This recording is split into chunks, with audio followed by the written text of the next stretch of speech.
õnnitlused ei taha lõppeda, palju õnne, Jaanus, Superbike'i võit. Jah, aitäh. Enne sõitu ütlesid, et lähed võitma ja nii ka läks. Nii läks jah, aga Mihkel andis väga meeldiva lahingu mulle. Et ta ikka ründas päris vastu, tal oli üks koht oluliselt tugevam ja samas ma olin pidurite peal tugevam. Ja siis ma mingi hetk jäin poole sõidu peal talle taha jälgima, mis ta teeb. Ja siis kui ta vea tegi, tõenäoliselt kas sain see rehve järgi või tegi vea, võitis Pirelliga tõenäoliselt. Ma teadsin, et lõpus on mul jõudu tõenäoliselt rohkem ja siis ma jätsingi lõpu peale ja läksin mööda. Teine pool oli siis minu oma sõidust.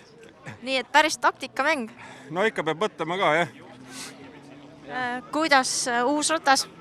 Tahab harjumist ikka, et nüüd kiire konkurendiga koos sõites sain aru, mis mu nõrgad kohad on. Midagi peab häälestama, sest tagant šikaanist, vasakkurist välja minek oli kohutav. Seal ma kaotasin väga palju aega, sellega peab midagi tegema. Mis need sinu tugevad küljed olid? Pidurdusmaad tundusid nagu head, et kurvi sisse pidurdamisel seal läksin kõrvale, et seal tõmbasin kõvasti järgi. Aga väljaminek oli Mihklil jälle parem natuke osades kohtades, mitte igal pool. Teatud kurvid, jah.